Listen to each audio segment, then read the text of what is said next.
Hello, hello, hello. That was weird. Don't like that. I'm so sorry. Oh, what an awful way to start. Happy Sunday, everyone. Hope you're doing well. I hope I haven't just absolutely ruined it for you. Evening, sugar plums. Hello, Joe. Nice to see you. How's your week been? Oh, yeah, how's everyone's week been? Weekend? Sunday? Have the Sunday scaries set in yet? Yeah.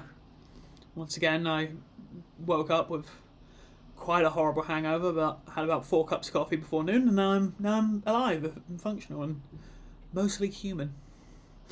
But yeah, I hope everyone is good. We've got some very fun, very interesting horror news to get on to.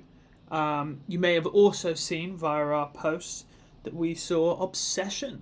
Mm-hmm. Great movie. Go out and see it if you haven't. Very... Hi, Ryan. Nice to have you. Howdy, hey, Ryan. But yeah, Obsession, great film. Quite, really, like, there's a thing with horror films where, like, if they stick with me, bored at work, hey, generic human. Happy coming Sunday. back again. Thanks for letting us try and keep you sane when you're at work. But yeah, we saw Obsession the weekend. We saw it at one of our local, probably our most local cinema. Our most local cinema, which is called The Everyman, which is very fancy. It's like velvet sofas, like a service to your seats. Yeah. Like you've got a little QR code you can scan. Obviously, it doesn't work during the film, and they tell you like, please don't while the film is on. But until the film starts, you can order, and we'll bring you your food to your seats. And it's like proper food. Like there's popcorn, but there's like burgers and hot dogs, and not like cinema hot dogs, like nice upmarket hot dogs, which is not what I'm in the market for. I want like a shit hot dog.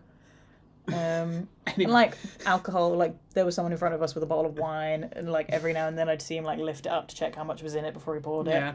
So I did have the occasional just bottle of wine lift into my view of the screen. I didn't realise that. Yeah. But no, we saw it there. It was really good. Very, very creepy movie. Very weird, very strange, and it's the director of that who's going on to do the new Texas Chainsaw movie, which I think we are in very, very good hands. Absolutely. If that's what he's capable of.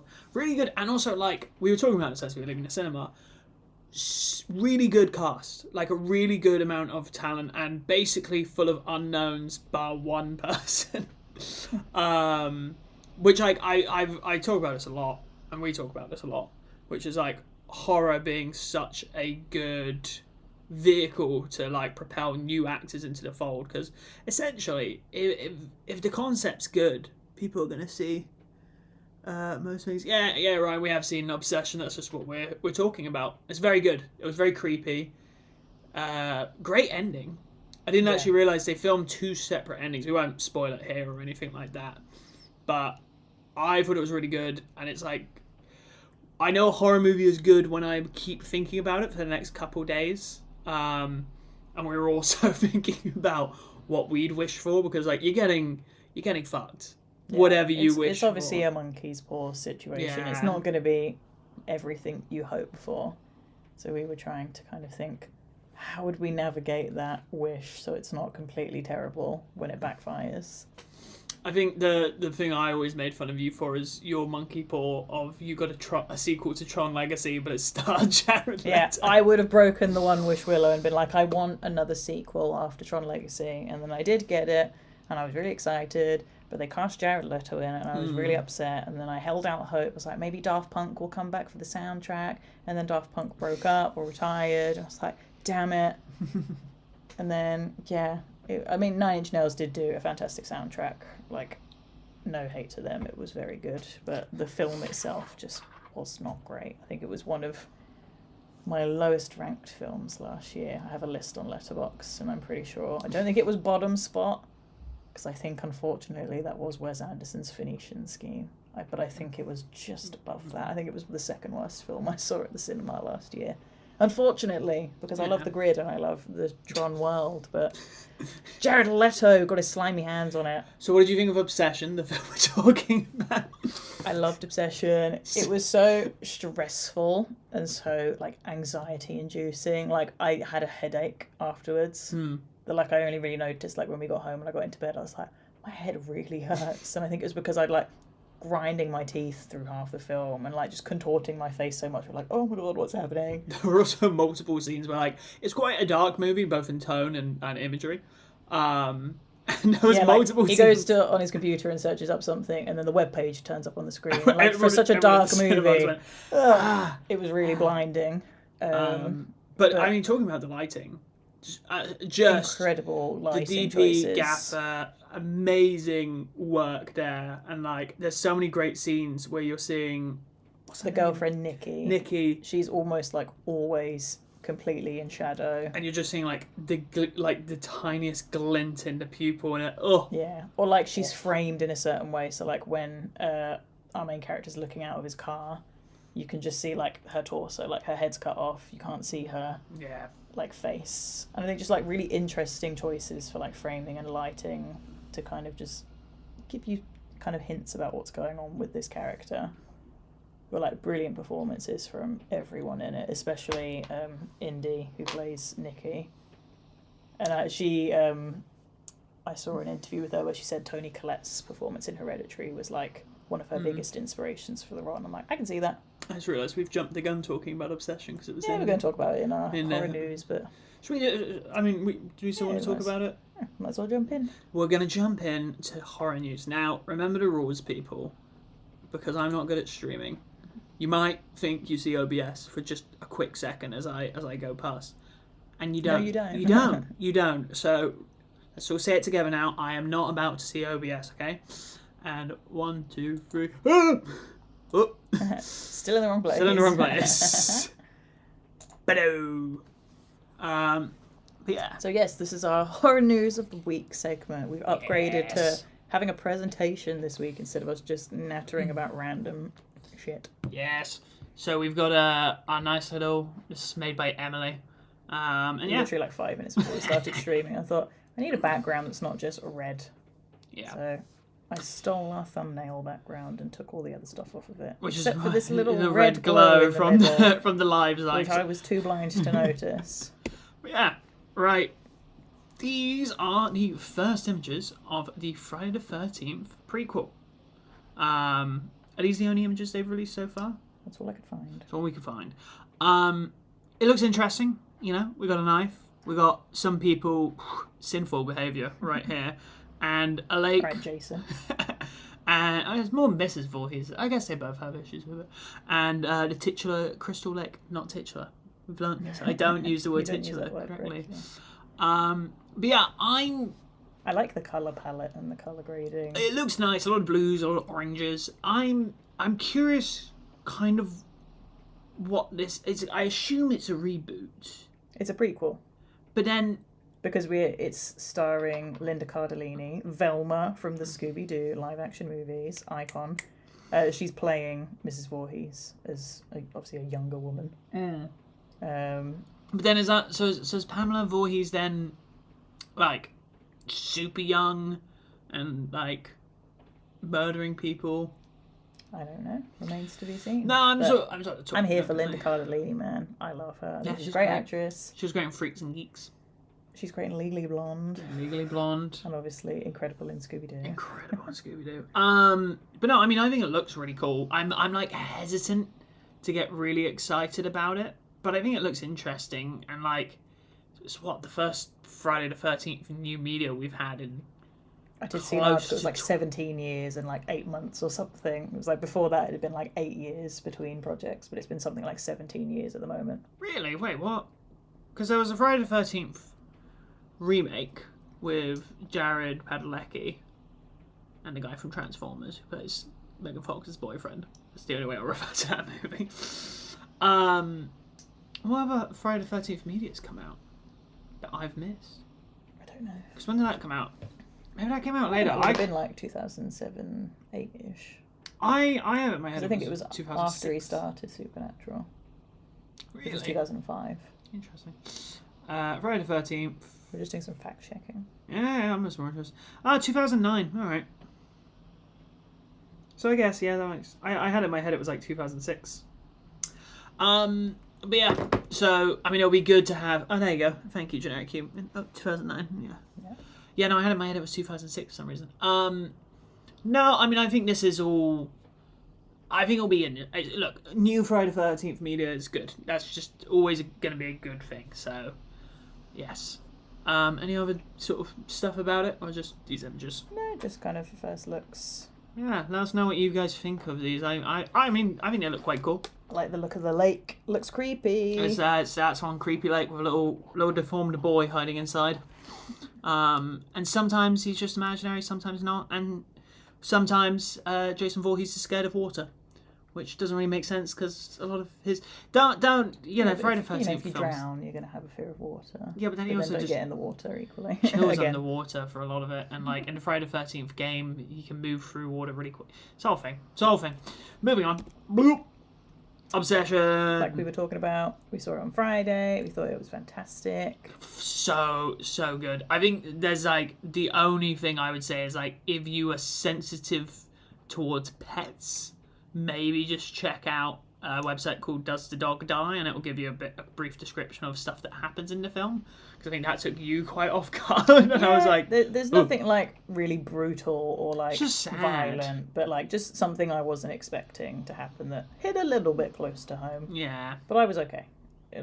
When he was like had his hand on my shoulder, like Sorry, and looking at me when it happened, I was like, I'm fine. But like brilliant film, and like the picture there is Carrie Barker, the director, and the 2 stars of the film. Bloop, bloop. Incredible performances from the pair of them. Yeah, very good. I've never been rooting for a character to die so much as our main character here, and you just feel awful for Nikki as well. I also really love the best friend character. Yeah, the dude was such a bro. He was nice, and I appreciate he didn't want him to ruin trivia night. And in the end, he ruined trivia night, and that's the deal most breaker for friendship for me. Don't ruin trivia night. That's the most horrific thing that I saw happen. But yeah, very good. Apparently, it's opened with about 16 million. Yeah, what was it made for? Do we know? I don't actually know that off the top of my head, but I think it's tracking to make about 40 or 50 million. I hope so. I mean, I hope just more original horror is on the way.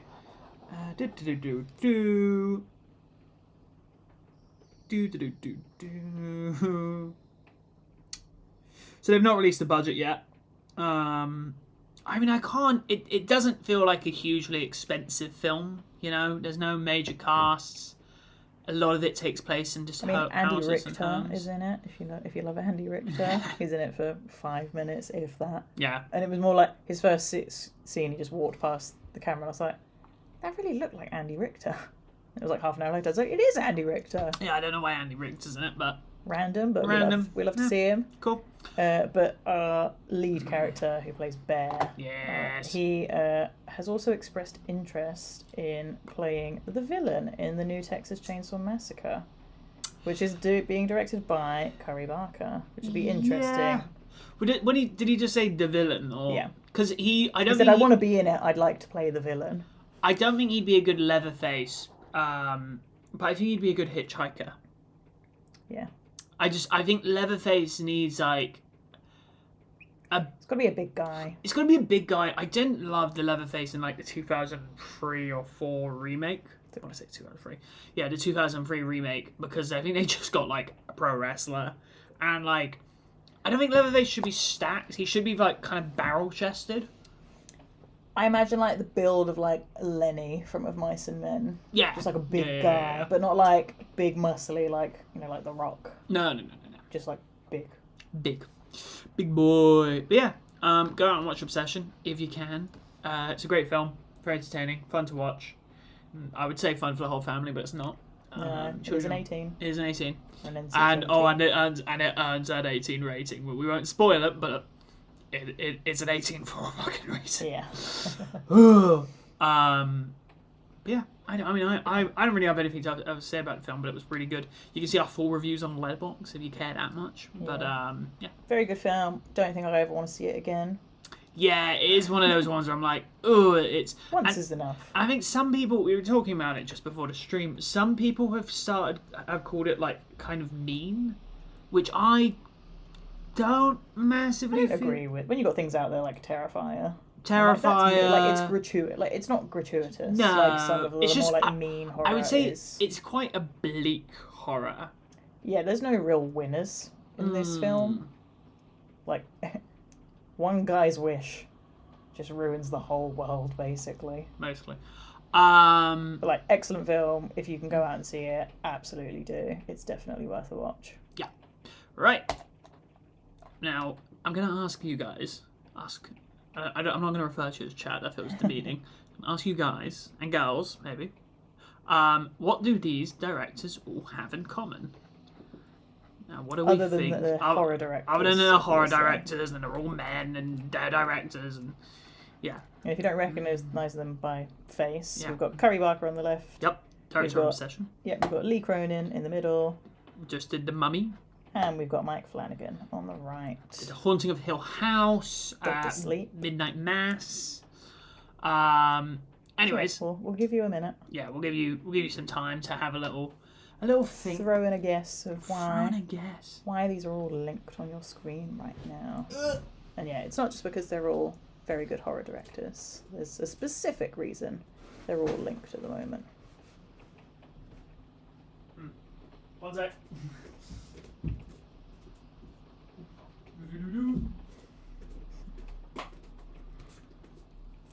Had to get my nicotine. Right. Generic human. Fair enough. Fair enough. Emily, you want to reveal what this is? So all three of these directors have supposedly put their hats in the ring to do a Nightmare on Elm Street film in the future. It's kind of been brought up because Curry Barker is obviously on a press run for Obsession, but he's thrown his hat in the ring, and I have a quote from him. Obviously, everybody wants to do Nightmare on Elm Street. It's kind of like that hot thing right now. I don't even know who has the rights to it or what. I hear that the rights are pretty locked tight for that movie, but man, what a concept that has. Endless potential of nightmares and how trippy and weird and creepy they can get. I'm kind of based on Obsession. I'm like, yeah, I think he could probably smash like a trippy, weird, like dreamy Yeah, I can see it. hellscape. I really like Mike Flanagan. I fucking loved Midnight Mass. It might be one of my favorite like TV miniseries I've ever seen. I also like Rahul Khan. He's in it and he's really good. And he's basically in. Coley. Is it Coley? Yeah, it is Coley. I'm horribly mispronouncing that. Yeah, Rahul Coley. He's in Midnight Mass. He's also in Haunting of Hill House, I want to say, as well. I like seeing him in things, and I would also like to see him in Friday the 13th. He's also on a video game at the moment. Yeah, I like Mike Flanagan. Dr. Sleep is a really good film. I will be covering it in a few weeks on a book versus film. Lee Cronin, I don't know how much Lee Cronin I've actually seen. Because you I saw did The see Mummy. Lee Cronin's The Mummy. I didn't. I thought it was all right. I think there was definitely some like really creepy stuff going on. Yeah. But like I think like just as a film, I didn't love it. But there was definitely some good horror in there. But like he's publicly kind of said like I'd love to do Nightmare on Elm Street, and I think Mike Flanagan has also thrown his hat in the ring in previous years. And I think there's all sorts of issues with the rights to the franchise. I think since Wes Craven died. I think there's been like lots of stuff tied up in various estates. Which always happens with horror. The same thing happened Friday the 13th. Same things happened with... I think Halloween's been pretty good. I mean, fucking Evil Dead lost the rights to their fucking film every time. Almost every time. But Mike Flanagan also has a series coming out later this year adapting Stephen King's Carrie. Yes, which I think will be really interesting from Mike Flanagan. There was an image released of it recently, which we don't have. But you can find it online. I mean, it's just a picture of Carrie. Yeah. It's not much short shake stick out in terms of discussion, but like based on his Dr. Sleep adaptation. I haven't seen it since it first came out, but I will be watching it obviously soon for book versus film. But from what I remember at the time, everyone said it was a pretty faithful adaptation of the book, and I'll find that out soon. You'll find that out soon if you watch the video. But I think it'll be very interesting. And then also just Lee Cronin's The Mummy is going to be on digital release this week. Yeah, I don't think it did very well in the cinemas. Not really. It's been a month and a bit since it came out in cinemas, and it's already being put to digital, which I know is kind of almost the standard at the moment. Yeah, but they redid it for they redid the poster for it to add more Egyptian hieroglyphics on the mummy, because they're like, it's a mummy film, guys. It's mummy. Let's make it look Egyptian, guys. Um, There was someone, I don't remember who it was, but I saw a tweet from some woman. Like, she'd taken a picture of the poster that was being used on, like, a bus stop in London. Gone like, this is awful, this is really disgusting, like, for people who've lost a child or have had a child die or blah, blah, blah, blah. This is, like, an awful thing. And she, like, reported it to, like, advertising standards. yeah. And people, a lot of people were like, it's a film. It's film. It's There's much fake. worse things It's fake. that are It's out not there. real. It's a film. You've got to advertise a film somehow. Lee Cronin didn't mummify a child for 5 years. Yeah. Longer than Sadly, very non-committal in my opinion. Bring it that. back. To the bit. Maybe it had Have more mummy in it. Might have done better. Yep. Why didn't it have a guy in bandages or a girl in bandages? I'm Why okay didn't with it a woman. have Tom Cruise running around doing Well, it was nothing? Brendan Fraser. No, but like, this is my thing. I was like, if I see a film called The Mummy, I want to see a fucker wrapped in bandages. Yeah. I don't want to I see. mean, she was wrapped in bandages. mean, And they were like no, they weren't no, like no. bandages. They were like skin bandages, which is really gross, and it was really gross to watch that. But you know, she doesn't spend a lot of the film as a mummy. She just spends most of the film like after she's unwrapped and taken out of this tomb. Yeah. She's just kind of crawling around, freaking out the family about all the weird shit she's doing, like crawling into the walls and eating bugs. And just The Tom Cruise mummy was bad too. Yeah. I'm joking. no. Tom Cruise mummy was. If you ever want, I was showing yourself at work the other day. If you ever want to give yourself a little laugh, the Tom Cruise The Mummy, when that was being released, they uploaded the wrong trailer where I it think we basically talked about this on our first live stream. where it basically had like just Had like none of the sound. someone except, got like, I'm pretty a few sure someone got screams. fired for that. Deserved. Massive mistake to make and It's a put a bit- trailer out It's a big fuck up. like and, that. it's the kind of thing that I'm always scared about. Well, at my work with uploading wrong files, which we had the other day, but it wasn't my fault, so it's all good. Right, Blair Witch reboot. There's obviously no like imagery or trailers or promotional stuff yet because it's not been filmed yet, but we've got our first kind of details from the plot. It's being kept mostly under wraps, but we've heard that it will deal with a family that goes on a camping trip but goes missing one by one after they hear strange noises in the forest. So it does take place in the woods, which You would hope. you'd hope. So that's good. No, I mean I this think is it'll be interesting to have like a family dynamic. So it's people that obviously know each other very well compared to Yeah. like the three characters in the original. No, it'll be interesting. I haven't seen there hasn't been like a new found footage to my knowledge in the horror genre in a while, like a big one. So I think that's interesting. It was interesting some of the comments on the Blair Witch video we did, where some people were like, This film's "Fuck it, shit." I fucking hate the Blair Witch because it just made a bunch of people think they could release shitty camcorder horror films of like no acting," and I was like, "Oh, yeah, fair." Because I wonder like how it will be dealt with. Like, is it going to be set in modern day? Because is it going to be like iPhone footage? GoPros and stuff like that. There's a really good Friday the 13th fan film. Oh god, it's called like Dead Snow or something like that. I'm gonna look it up right now. But it's a found footage Friday the 13th film, and it's basically like this like hiking vlogger who goes to like Camp Crystal Lake in the middle of winter. When it's like, oh god, hang on, give me a sec. There's quite a few. Fan film. Give me snow.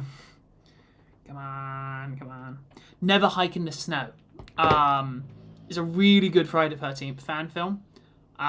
It's basically, it's been a while since I watched it, but it's like just one guy going about. I think found footage is a underused genre when done well. But I think it can be done. Never Hike in the Snow. Thank you, Generic Human. Yeah, very good. Very, very entertaining. So watch it if you haven't seen it. Right. Iron Lung, the Markiplier film.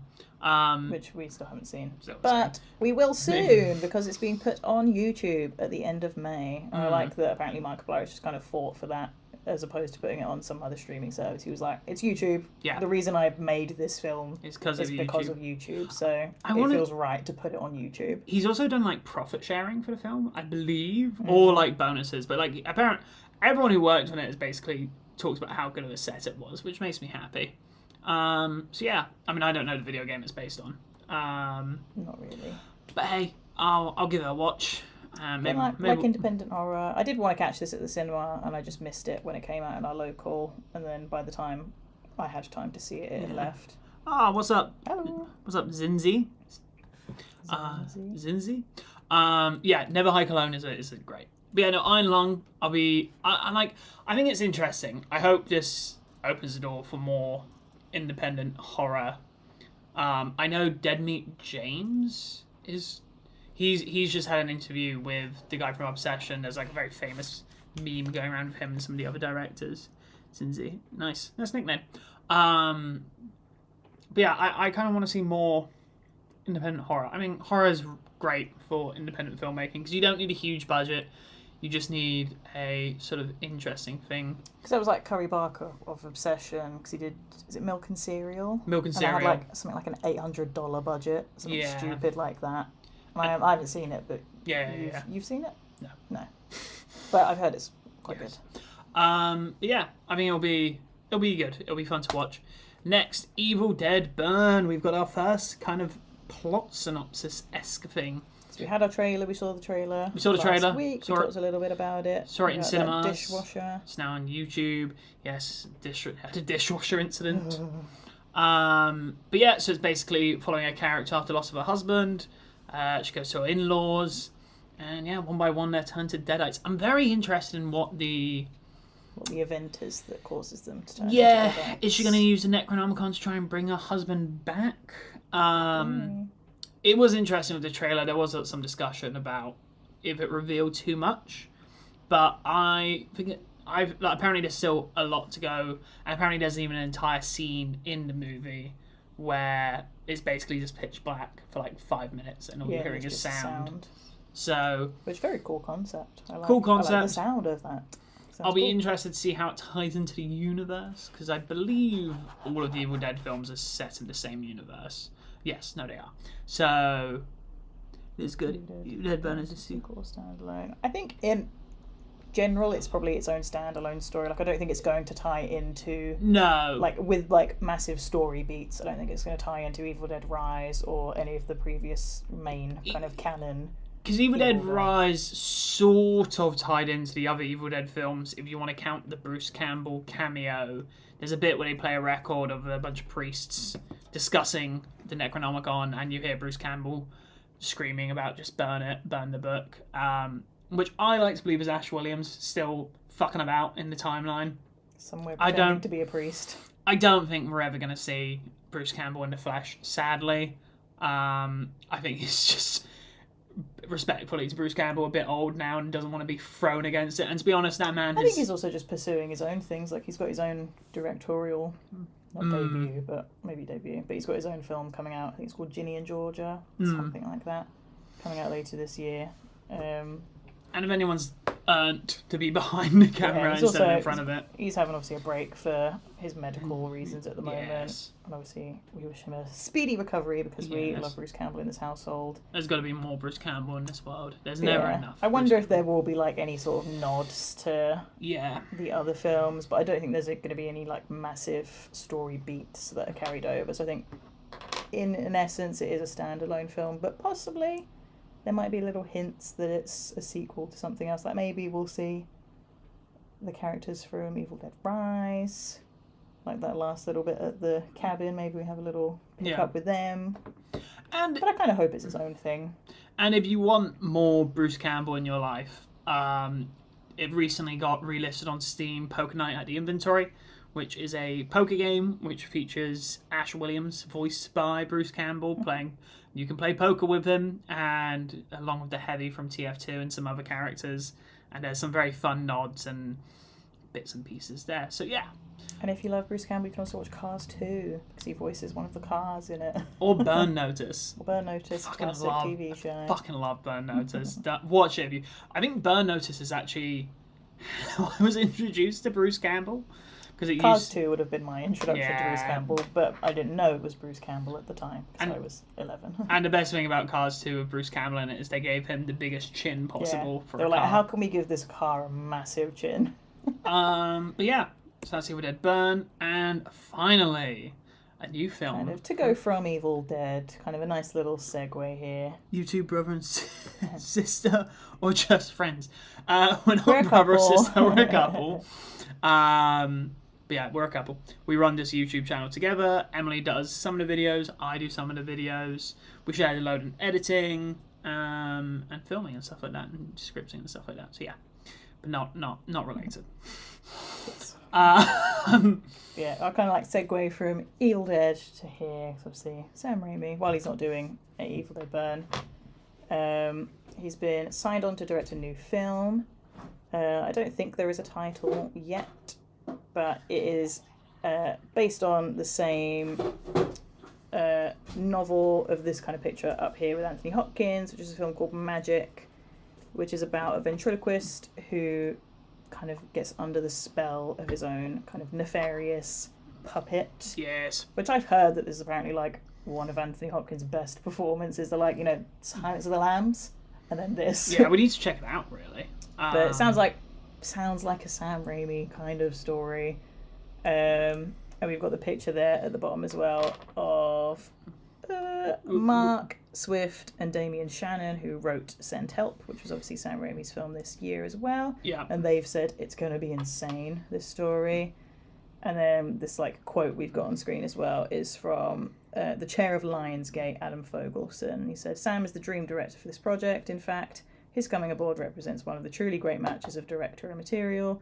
The script is fantastic, and we could not be more excited to see Sam's direction and creative vision take it to another level. We're absolutely thrilled he's chosen to direct this film." I'm like, yeah, Sam Raimi knows how to do wacky shit, so... Which Sam Raimi movie is your favourite? Mine is Evil Dead 2013. We didn't love Evil Dead 2013.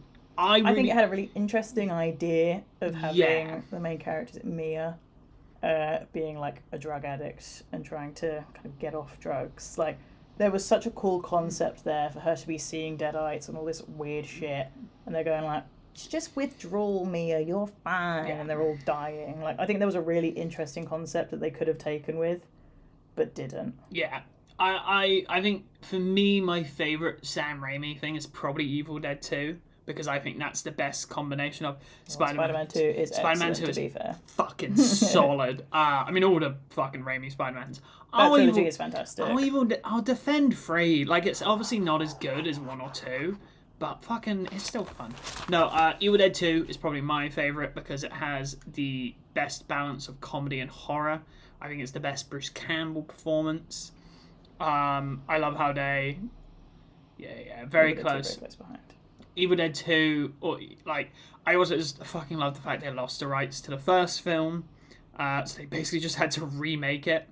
And then what's your favourite? I don't know, I'm torn between, like, I love Army of Darkness. It probably is my favourite of the kind of original Evil Dead trilogy. Because I like a silly medieval situation, and I liked how silly Army of Darkness was. So you like the skeletons, as much as like Evil Dead 2 is the best one of the 3, I think I enjoyed Army of Darkness the most. I just liked the skeleton army. I thought they were very funny.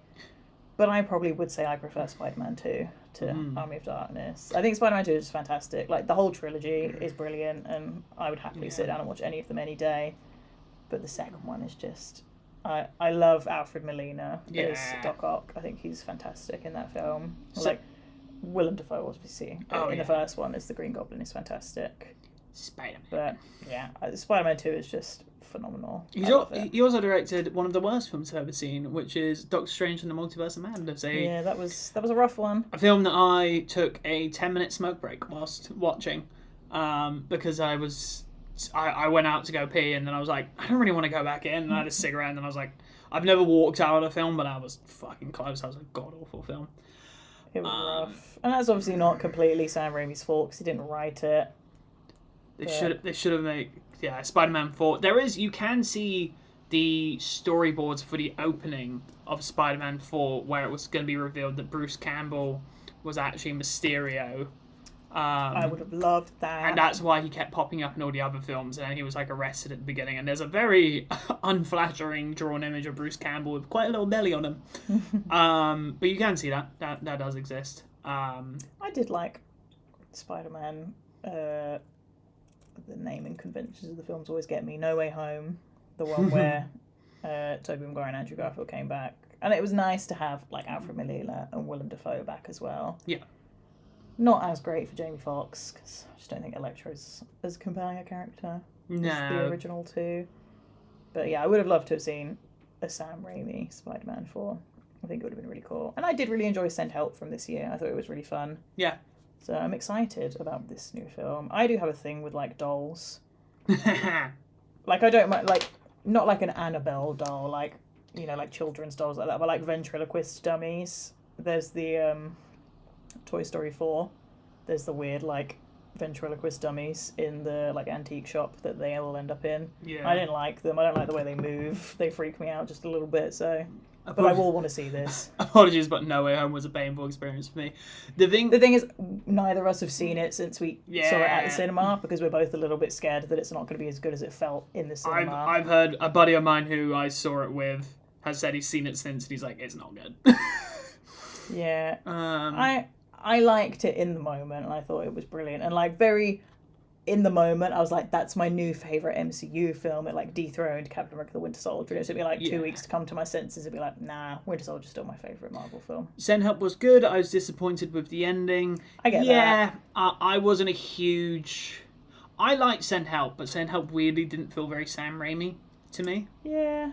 I thought it was interesting. Like he had a couple of his like signature shots. It was that one scene where like the ghost of someone, we won't spoil it here, but like the ghost of someone sort of shows up for a brief second, and that was very Sam Raimi. But then the rest of it, felt. I mean, I thought it was a good film, but I don't really have an interest in watching it again. I think I would want to see it again. I love Rachel McAdams. I think she was really good in it. I think she was a really good choice for it. And I think Dylan O'Brien was very good as the secondary character. And you like the fact she had a bird.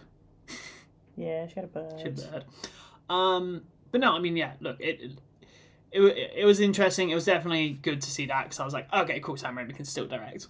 Toy Story and Multiverse of Madness was just... Multiverse of Madness had us a bit like, oh, what's going on here? But again, I'm like, the blame can't be put on him completely there, because it was obviously written by someone and the script was very poor for Multiverse of Madness. I think that was also the thing where he was like, he watched like maybe 2 or 3 episodes of WandaVision, so just went in, and I was like... Yeah, I think like he had his his own stance on what Wanda was about, and a lot of Wanda fans were very angry about like her character development from WandaVision into that film, that it felt very like a big 180. And it was like, well, Sam Raimi kind of came in and went, I want to do this. And he was like, okay, fair enough. But that's all we have for horror news this week. So that's all very interesting. Let us know what you're most excited to see. Cinema's having a bad Sunday. Oh, sorry about that, Zin. Definitely worth the watch. Yeah. Yes, no, I think it is. Right, so that is our horror news done. So, as always, we have a little tier list. This is one that Emily's picked out for us. And it's horror movies that I could survive. So last time we did what horror characters could we beat the shit out of. And this one, which we had some interesting discussions about if we could punt a doll. I think Chucky was the one that we were fairly confident. Chucky's only really dangerous to you if you've not got your guard up or if you're a child. Other than that, you could punt. There's the clarification here. Oh, yeah. Horror movies that I could survive. But in the movies are based on the entire franchise, not the specific movie shown. So there's no like, but Jason in this film is shit or whatever. It's just the franchise as a whole. Could we survive it? Right. First thing we're doing is Nightmare. Dead. Just dead. Like this is we had the discussion last time about if we'd be able to kill Freddy, and it's the kind of thing of it's like don't like our chances. Don't like our chances. I have very vivid dreams as well, so that doesn't really help me. Can't lucid dream for shit. So I think instant death.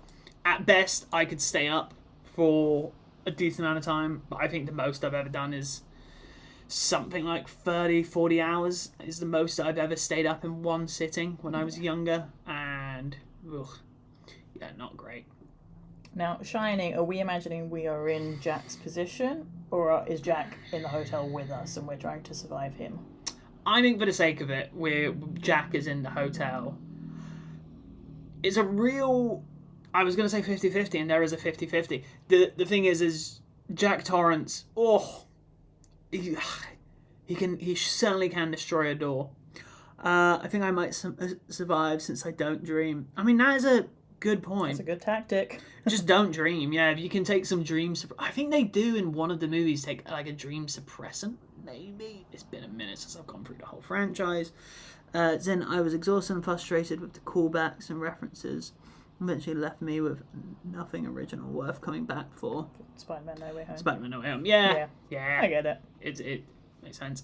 Jack Torrance he is a bit of a force of nature, but you can kind of outmaneuver him. He is a man. He's just a man. He's not, some supernatural being. He's just an alcoholic man with an axe and a bad writer.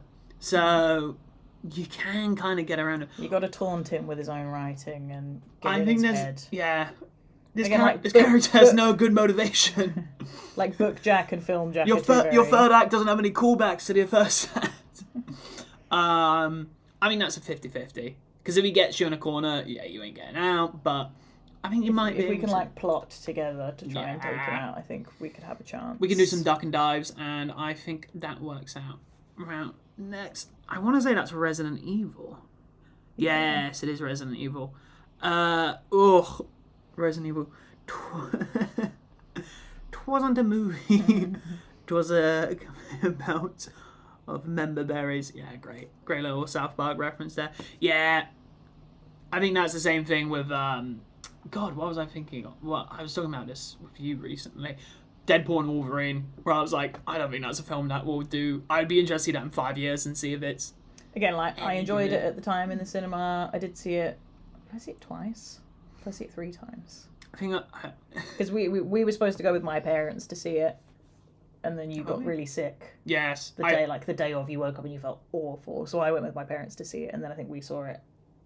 Yeah, no. And then I had a friend who was like, I really want to see Deadpool and Wolverine, but I got no one to see it with, and I was like, I'll see it with you. Yeah, I don't get sick very often, but when I do get sick, I wiped out. I basically die for 48 to 2 to 3 days. Yeah, I don't think if we watch Deadpool and Wolverine in 5 years' time, it's gonna hit as good. I think it's interesting then, because with Resident Evil, it is a zombie apocalypse, but then you've also got a couple. You've got Mr. X. You've got the Lickers. Emily's not played the games or seen the movies, I don't think, so you do have regular zombies, but then you do have the Lickers, Resident Evil, Badoosh, who are these creepy little guys who hang on ceilings. Oh, don't like that. Yeah, and there's a lot of I'll kill myself before they even get a chance. Abominations. You also got Mr. X, who's just a big old man who follows you around and is pretty much invincible. But by the sound of that, don't like my chances here. No, maybe it's a die trying to escape. Die trying to escape. I think if you get lucky, you can maybe get through it, but don't know. And then also the apocalypse happens 6 times in that franchise. What do we got next? Don't Breathe. That's another movie you haven't seen, but I've seen. Very good. Who's in it? You've essentially got. I can survive the zombies. Those zombie dogs to get me. Yeah, the zombie dogs bursting through the windows. That's it's a rough one. It's a rough one. I think there's a low chance. So a chance.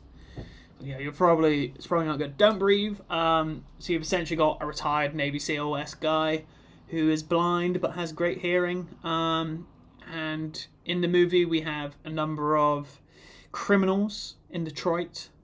It's not really relevant they're in Detroit, but I think it is in Detroit, and they break in and get hunted one by one by a fella. I mean, not a problem for me. I wouldn't break into a place that's not mine. A rough one. Nice. I simply would not break in. This is my thing with Texas Chainsaw Massacre as well. I'm not at a danger because I wouldn't just walk into a stranger's house. It just comes up every time we talk about Texas Chainsaw. Those first 3 kills, deserved. Valid. Those stand your ground laws in Texas are there. And I think he would be acquitted of the first 3. I think anything after, a little bit. Don't Breathe. Yeah, if you don't break in, you're right. Say we do break in, because obviously this is the circumstances of this thing. He is just a man. Just a man. A blind man, but a very competent Navy SEAL. It's basically fighting Daredevil, to a degree. Yeah. My thing is, I'm not a quiet person. I'm a quiet person when I speak. But in terms of, my body... I have horrific joints, Yes. so like I would give away my location instantly because like I would just take a step and my knee would click. Yeah, I'm My body would betray me. I'm very clumsy. Yeah, you would just trip over something. I would trip over something. I'm dying first. I've had this discussion with my friends about where this was like a couple of years ago. We were discussing what would happen to us in a horror movie. I have come to the conclusion I'm the guy who gets killed at the very beginning of the horror movie before anything happens. Like, I go out to piss and I just get my throat slit and I'm dead. I'm the first one dying. I know it. Joe, you would be like original Friday the 13th, the really annoying guy at the start.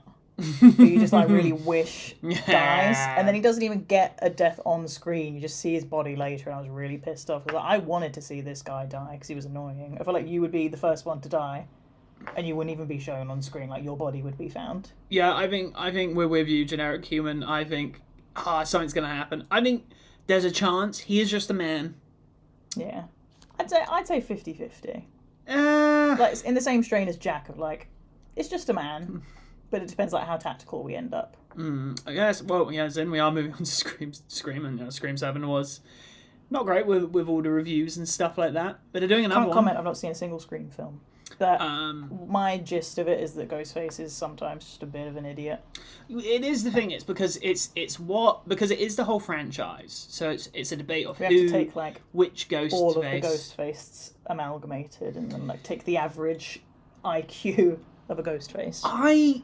The thing with Ghostface is whoever like Ghostface is always a little bit clumsy, and so if you've got your wits about you, I think you got a decent chance. Like Shelley from Part 3, you couldn't wait to see him, and they didn't show it. Yeah, it's annoying.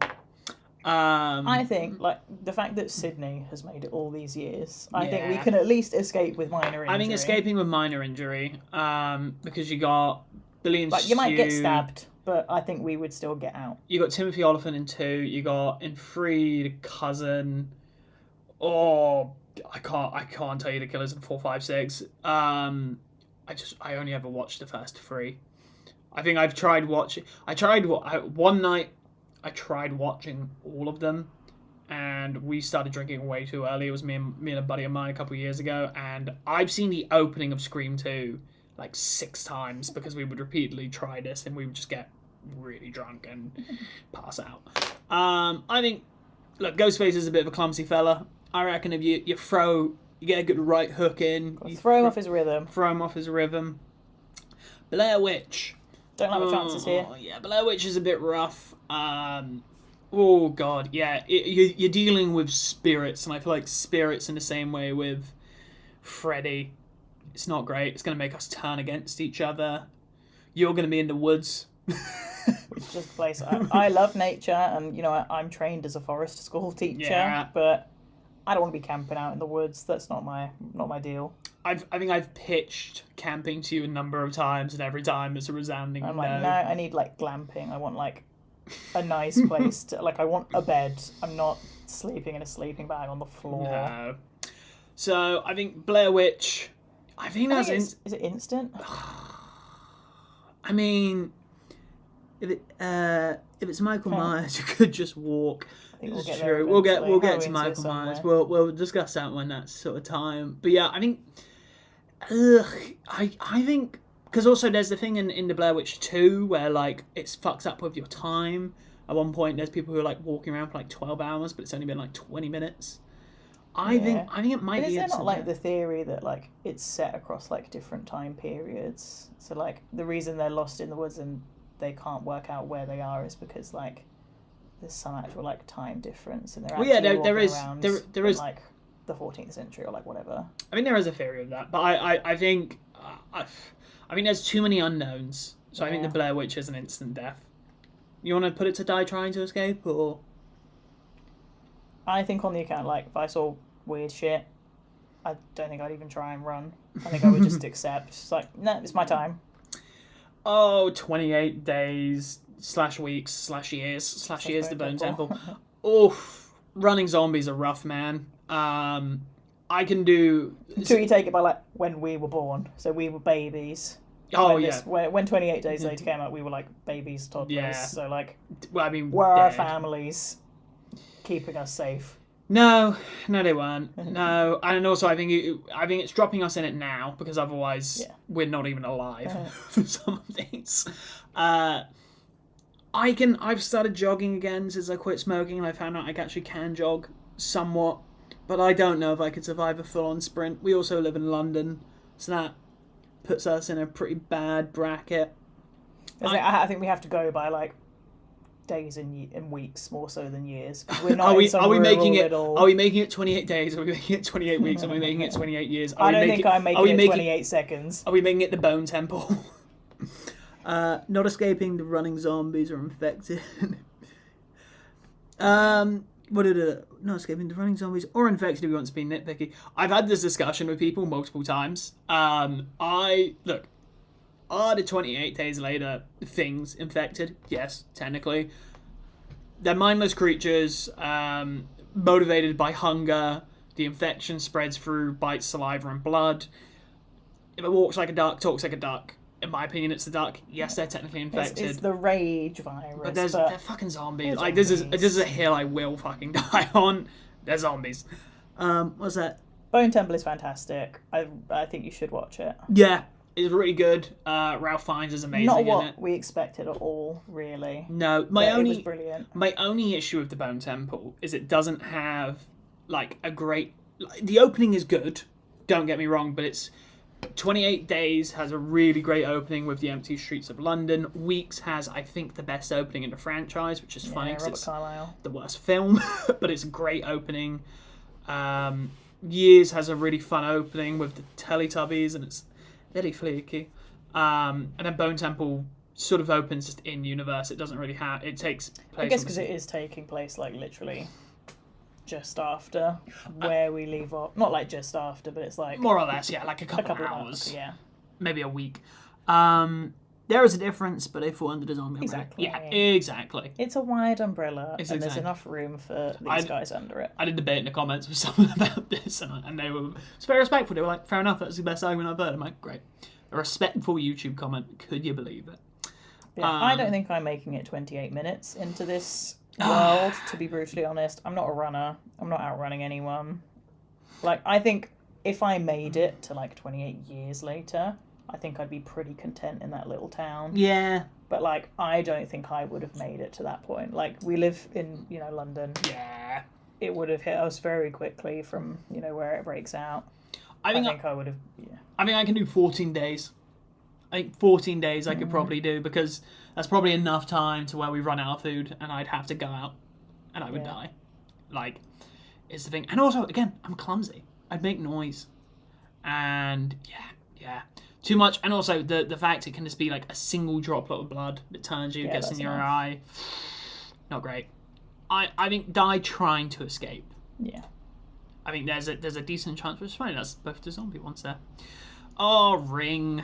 I mean, it kind of is instant death because you watch the tape, which is, assumingly we will have to watch the tape. That's the thing. Like, I've got the same excuse here as like, don't breathe. Like, I wouldn't break in to start with. My thing is like, someone told me you will die if you watch this tape. I'm not watching it, but obviously, for the pretense of this, we would have watched the tape. Then what happens? I think instant death. And then we get a phone call that tells us how many days. Yeah, I think it's instant. Again, this is the thing with, I think what we're coming down to here, supernatural kind of bullshittery. There's only so much. You can't really, unless you got the plot armor, you're kind of getting fucked. Worldwide outbreaks, probably not great. Not worldwide for 28 days. Yeah, just everyone else is fine. It's us Brits who are fucked. Just the UK and Ireland. 50-50 chance of survival for the Ring. That's interesting. I don't rate my chances, but I like the confidence you got there, Zin. What you got next? That's The Conjuring. I know The Conjuring. I love The Conjuring. The first one. This is the whole franchise. This is the whole franchise. Could I stand up in court and say the devil made me do it? Yeah. No one is believing me. I mean, because you just get the Warrens there. Yeah. If you get the Warrens there, you're pretty good, and then they'll manipulate you to the press. Yeah, it's the real life Warrens, so. Oh yeah, it's the real life Warrens. They're doing fuck all. Just exploitation. I think there's actually a 50. I think I could firm a haunting, you know. Like, Yeah. in my own house, rather than, like, being out in the woods like Blair Witch. Like, I think I could stand to have, like, my hair pulled in the night, or, like... I'm also Weird shit. pretty right, because they only ever seem to possess women. Yeah. I As think, always, it's the woman's problem. I think escape with minor minor injuries. injury. I mean, you know, fuck ghosts. You know what I mean? I think, like the first film, there's weird shit happening in the house, but, like... With, like, how much... You know, houses and renting costs at the moment. If I find a house that's worth the money, I'll take a haunting. It's not bad, but not scary. Yeah, Like, we were talking about this with, like, Batman, and, like with, like, the Clayface trailer and everything. People are like, why would anyone live in Gotham? And I'm like, rent, Cheap man. If that rent. rent is cheap, I'll stay anywhere. Yeah, So, like, if we'd bought this house, or we Yeah. were renting this house, I'm like, it's a really good deal. I'll take some ghosts for a good deal. I yeah. think we'd be I could fuck up a ghost. maybe okay. Zombieland. Zombieland's interesting because it is I don't running think I've zombies. got, like, the swagger to deal with it in the way that lot do. Yeah, but then you're missing your chance to meet Bill Murray. Talk about Garfield. That is true. Zombieland I feel like is easier than 28 because you don't have the blood and saliva. The zombies are a bit, I mean, they are dumber. And it is going by, like, standard zombie rules. Like, we know of the zombie Yes. apocalypse. It's not like something that's been thrust upon us. We're like, what the fuck is happening? This is a world where zombie media I mean, if exists. skinny twink Jesse Eisenberg can survive it, I think I've got actually a decent chance. I think it's a 50-50. I think it's all the things with zombies. It's about where you are. I think there's a decent chance there. I think absolutely more than 28 Days Later. Yes. What is that? Haunting in Connecticut. Well, we've not seen that. You've not seen it. So that's going right. Can we put it to the back? Yeah, that's going to the back because we've not seen it. Is that Poltergeist? Poltergeist. Why are they not making part 3? Of Zombieland? Zombieland? Are you talking about that, Zen? Because you in Zombieland as well. You have part 2, which introduces Homer zombies, which are real dumb. They have, I forget the name they give them. They've got like T800 and T1000s, which are like, and Einsteins, which they don't really utilise at all. But the zombies in Zombieland are quite dumb. I think if we're talking about why they're not making a part 3 for Zombieland, if that's what you're talking about, Zen, I think the biggest issue was the fact that they had a real thing with trying to get the cast together, because they basically made it just before everyone in that cast blew up. Yeah, because even by, like, the time the second film came around, so it was like 10 years later. 10 years. Like, Emma Stone is an Academy Award winner. Jesse Eisenberg is like directing his own shit. Yeah, I think Woody Harrelson's Harrelson. pretty done with, like, franchises, and I think he wants to take a more serious kind of route with his career now. Yeah. Yeah. And Abigail Breslin, I think, just doesn't do much anymore. I also just didn't love part 2. I mean, it kept up the tradition of Zombieland, which is having a bit of a shit third act. So, you know, that was nice to see. It's a good bit of consistency of that. But yeah, Zombieland, yeah. What's that? Poltergeist? That's Poltergeist. Again, it's ghosts. I think I could firm a ghost. I really do. I think that's like... What does the ghost get up to in this film? I don't know. I can't remember. Just like regular old It's been haunting. fucking years. I think it's a regular old haunting. A couple possessions. Fucks with the TV. Fucks with the TV. I'm giving That would myself get- a 50-50, that would get me, like, yeah. rage. I hate when, like, technology doesn't work. What have we got here? What is that? I don't think I know what that film that is. Hatchet. Hatchet. We haven't seen it, so we've not Goes seen to it. the back of the list. Goes to the back of the list. Can't give it a fair rating in that sense. There was a creepy clown puppet. Oh yes, Oh. there is a creepy clown puppet. In Poltergeist. In Poltergeist, Oh, yeah. You have to move it down a rung for me, for clowns. Hellraiser, God, that's fucked. You're just being tortured to death. Getting And like, again, is this the thing of, like, we fucked with the the little thing? box. Yeah, you're just getting flayed and then stealing someone else's skin or something like that. I think it's instant I death think for it's- this one. I think it's instant death. What we got here? House of a Thousand Corpses. I've actually not seen House of a Thousand Corpses, which is a travesty because it's a great film. So I'm told. so we can't rate it. That's a really sad. It's a sad thing. I know. Friday. Gonna take a horror thing. Friday the 13th. Oh. Now, it's the thing. So we're at Camp Crystal Lake. We're camp counselors. I was almost a camp counselor in America at one point, funny enough. Never went through with it, so I can't speak. I don't have the experience of being a camp counselor. I've been a teacher, so I feel like I would be a responsible camp counselor. Yes, it's would we be doing sinful activities that Jason Voorhees would look down upon? Because that's going to get us early on it. I don't think we would in making a series. Yeah, we talked about it a little bit earlier. There's been some kind of first looks Where is revealed. it? First slide. There we are. There's been some first looks revealed. These are the images they've revealed. It's a nice little prequel. But yes, Friday the 13th. I think we're okay for the initial, because I don't think we're going to be doing any sinful behaviour on the clock. Take our job seriously. I think we'd be good camp counsellors in that sense. Again, it's going franchise. We're not being hunted down by Mrs. Voorhees. We kind of had a discussion last time. He's a bit of an oaf. Can be outsmarted. You can always shave your head and pretend to be a younger version of him, where you put on his dead mum's sweater and yell at him. Wig. I don't have a wig in it, but I guess you could just rip the scalp off the severed head.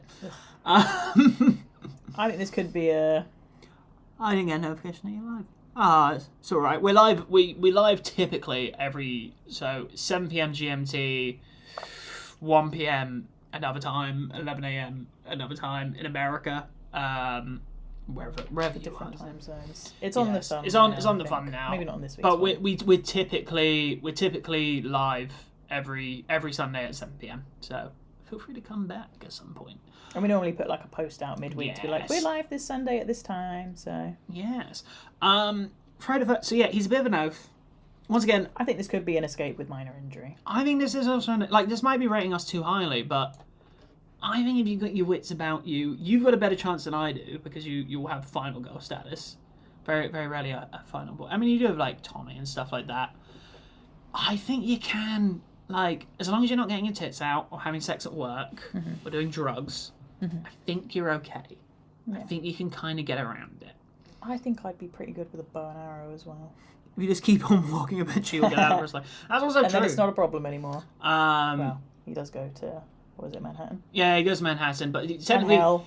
Yeah, and hell. He goes to Manhattan because he's they take a boat from Crystal Lake to Manhattan. Don't think about it. And he kills some punks, I want to say. No, I don't think he kills the punks. I might be getting this mixed up with Terminator. But yeah, I think I'd be good with the bow and arrow though. yeah. When I was at primary school, when you get to year 5 or year 6, you go on a trip as a year group to some kind of outdoorsy place where you make your own raft and you do all sorts of fun stuff. I don't know why this is a national thing for UK children to go off to some forest somewhere for a week. Training for 28 days later. Yeah, but I loved doing archery. This is 15 years ago, so who knows if I could still be good with a bow and arrow. But I was very good with bow and arrow at the time. I was very impressed with myself. I had been meaning to go to archery. There's an archery place in Greenwich that I've been meaning to go to. But yeah, but I think we could escape with minor injury for Friday the 13th. Yeah. In some movies, they showed that Jason's afraid of... Yeah. Yeah. We were talking about this earlier. It's a very...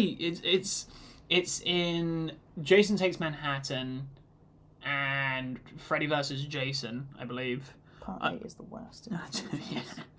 Are the two where he's shown to be afraid of water, which kind of does... it makes... I'm not a strong swimmer, though, so I couldn't just... I couldn't just hold out in the water and wait. No, and also Jason does kind of fuck about in the water in some instances, so it's very, very hit or miss. And if he is afraid of water, I don't know if you can just throw a bucket of water at him and that's enough. Yeah, but I think there's a decent chance. I think we got a chance there. Oh, Halloween, I don't know. Halloween dies tonight. Because it's just a weird thing. He just seems so formidable. He's a big old stalker, and he is invincible. Yeah. We do know that. He is invincible. You can't stab him. You can't shoot him. I mean, same with Jason. But Jason, you can just chuck a chain around him and throw him in the bottom of a lake. Oh, which one's part 8? I forget. There's so many. We went through this the other time of how many Jason Voorhees. Friday the 13th. Part 8. Which one is that? I want to say, yeah, part 8 is Jason Takes Manhattan. I like it for the 5 minutes that's in New York City. And then the rest of the film is just on a boat. It's also, part 8 is the one where Jason Voorhees develops teleportation powers. And so canonically he can teleport.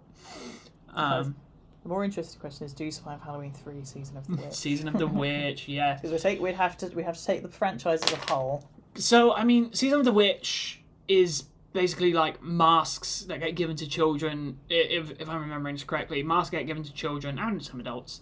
And then when something plays on TV, it like kind of melts your face or whatever. It's been a minute since I watched Season of the Witch. I mean, first of all, I don't know. We do costumes a lot. But we're rarely watching TV on Halloween. We're usually hosting something. We tend to do a Halloween party every Halloween, and we'll have a costume contest at ours. I'd love to invite you guys. I'm not big on masks.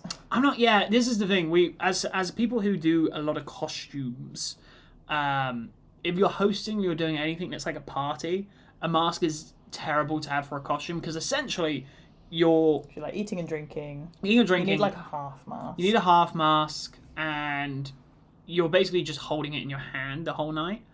So I think we'd be all right with that. Can't lie. Season of the Witch is my favourite Halloween movie, and I'm not going to apologise for it. And Generic Human is nice. favourite. I see a lot more people talking positively about Season of the Witch, because that was originally... Halloween was meant to be an anthology series. I believe that was the original plan for it.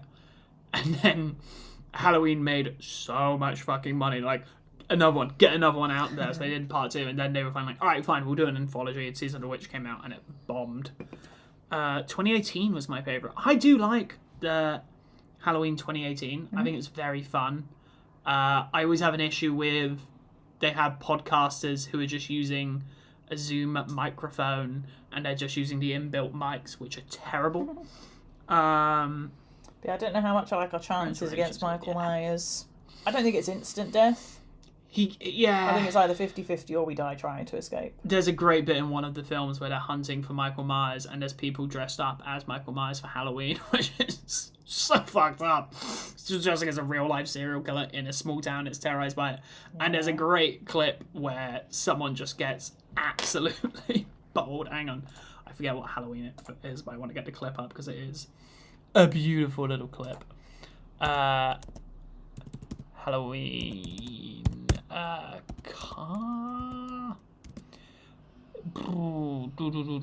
car scene. Also, Michael Myers can canonically drive. He does drive.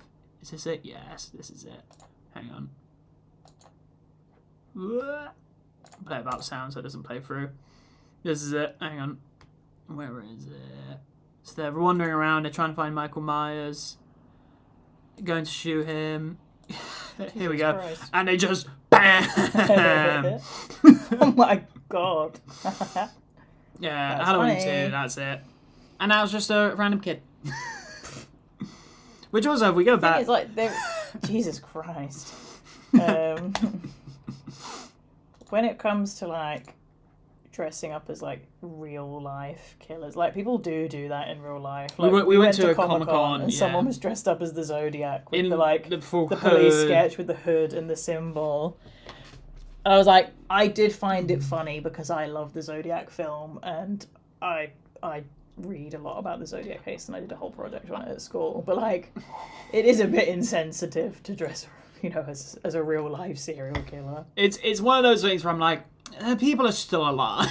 So give it. Like, there's an element of, like, give it another 20. Dressing up as Jack the Ripper isn't that bad because it was, like, 200 years ago. And it's like, I don't know if there are any living relatives of those poor women. No, I don't think so. But, like, to do one that was, like, 50 years ago when, like, I believe Mike Mageau and Brian Hartnell, I believe they are both still alive. Yeah. So it's like, well... Maybe not. Maybe a bit insensitive. Like, wait for everyone in the kind of timeline to be gone. But I think Halloween's tricky. He's not as foolable as good old Jason here. So I don't think it's an escape with minor injuries. However, he can be shot and put down temporarily. And, you know, fucking Dr. Loomis survives a good ordeal as an old man. I like Laurie is fine. Laurie Strode. Even still in the new ones. I mean, that's a 50-50 I think also like chance. 50-50 in the chance that like one of us might get it, but one of us gets out. Evil Dead's interesting. Fucking Deadites, man. That's rough. Zodiac was late 60s, early 70s. Enough time has passed. Fair enough. Come on, escape easily. I don't know. Well, with Halloween, I don't know if Halloween, man. Halloween's... It's just always the way he sits up just really makes me laugh. Yeah. Whenever he's been felled for a minute.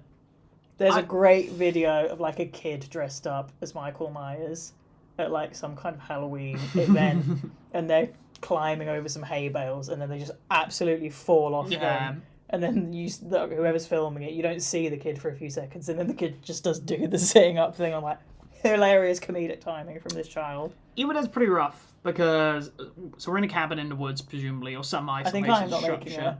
As a woman, we don't stand much chance in the Evil Dead films. I think you will. Evil Dead, what's it? Evil Dead Rise. We have to take the whole franchise, I guess. Evil Dead Rise. The woman makes it out, and the kid. No, I think it's just her. Just her. Evil Dead. Yeah, he does. Evil Dead Rise. Woman makes it out. Evil Dead 2013. Woman makes it out. Yeah. It's only Ash Williams. I don't know if I have the fucking cojones to chop my own arm off. I think that's a rough kettle of fish to have. Scary Movie's gonna parody the Halloween. Yeah, Scary Movie's. Scary Movie's gonna parody everything. Yeah, I think Evil Dead's a rough one. I think that's one where I think that's a trying to escape. I think die trying to escape. Like, at best, your life is like ruined. Me in universe, like I would just like try and drive away, run away. But in the bridge, but like I'll just try. Yeah, counter that and tree. I'll die. Like I'll fall into the river and drown. Silence of the Lambs. Now, is it Buffalo Bill or is it Hannibal Lecter? I think for the sake of it, it's Hannibal Lecter. He's a very intelligent man, also a cannibal. Yeah, because like, how are we taking it? Like, are we like Jodie Foster and we're going to Hannibal for help with the case? Yeah. Or, like, are we trying to hunt down Buffalo Bill? Well, it's the franchise, so I think it is, and Hannibal Lecter's more so in the franchise. The thing is, I think if Hannibal Lecter wants you dead, you're probably dead. He's got It's his a ways. rough one. You're gonna get your brain ice cream scooped.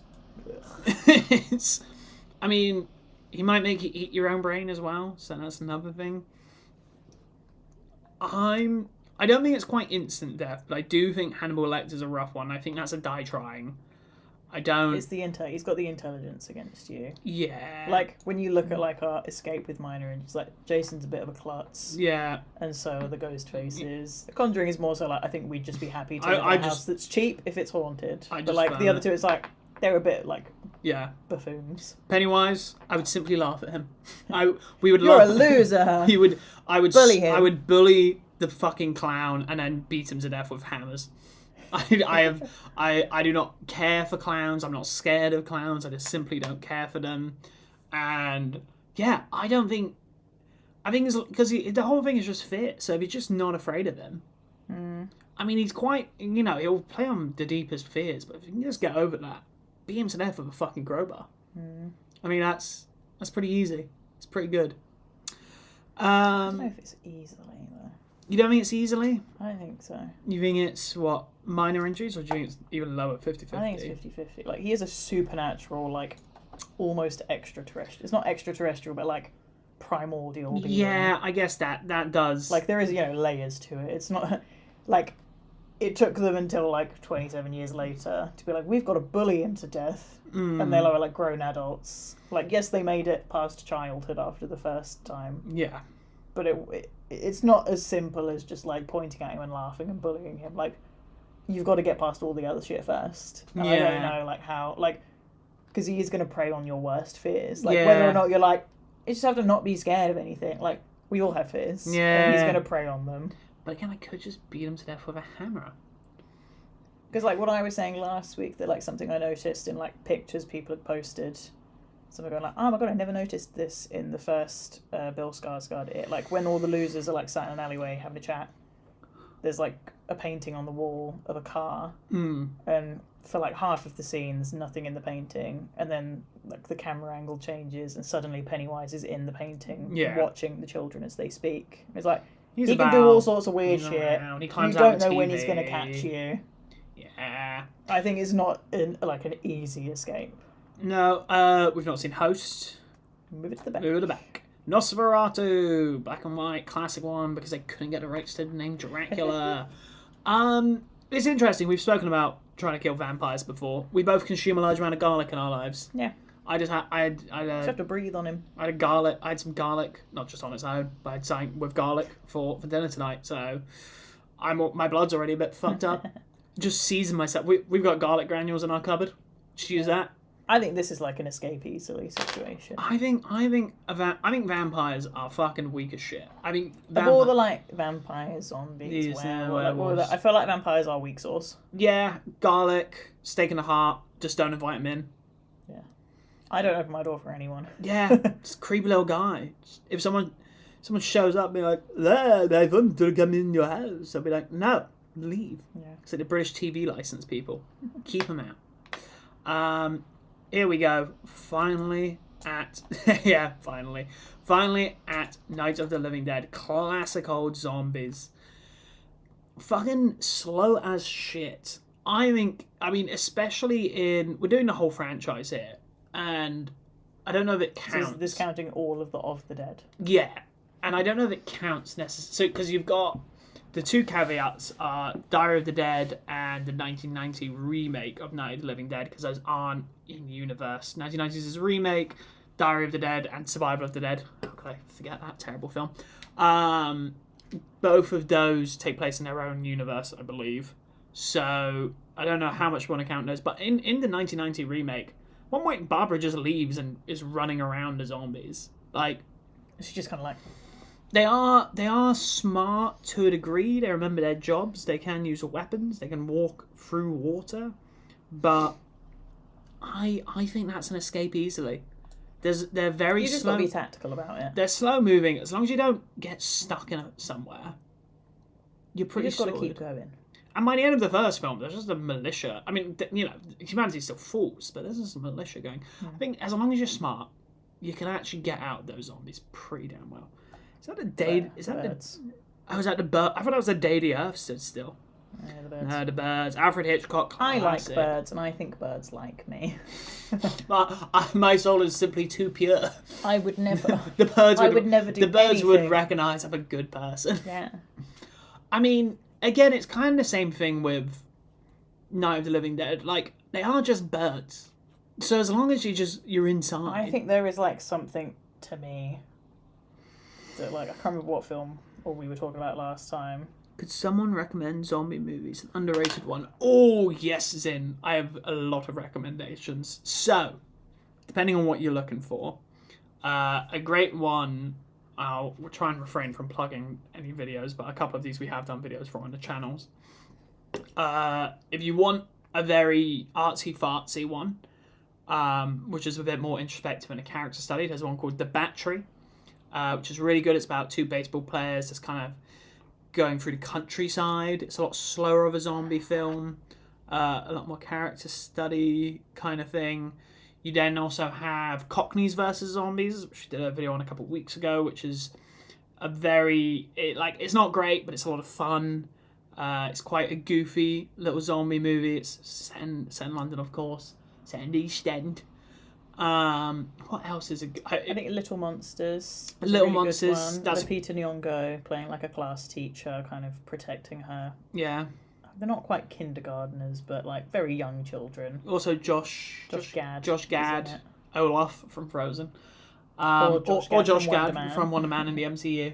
But nice fun film. Like Lupita Nyong'o is very good in it. You've also got Cargo, if you want to keep on the Australian train, which is Martin Freeman and an Aborigine kid, and they have a baby, not together. But Martin Freeman has a baby, and he's trying to get him across the sort of outback of like rural Australia. That's another great one. And if you want a bad zombie movie that's a lot of fun, there's one called Remains, which is not good, but very fun to watch. Generic Humans recommended Dead Set. Nice. Dead Set, great. Dead Set, it's kind of a parody of the TV show Big Brother, which is a show in the UK and the US about a bunch of people locked in a room, televised, and then the zombie apocalypse breaks out. So it's a mini series and it's really good, absolutely phenomenal. I'm trying to think if there's any other zombie movies. I'm vaguely looking over at the DVD shelf if there's anything that I've forgotten. No, I mean, I think those are all solid. Zombie Diaries, Redneck Zombies, Dead Snow, that's another good one. We've missed a couple comments here because I've just been ranting about zombies. I think they're in the same universe, following a different group of people. I assume... Of the Dead.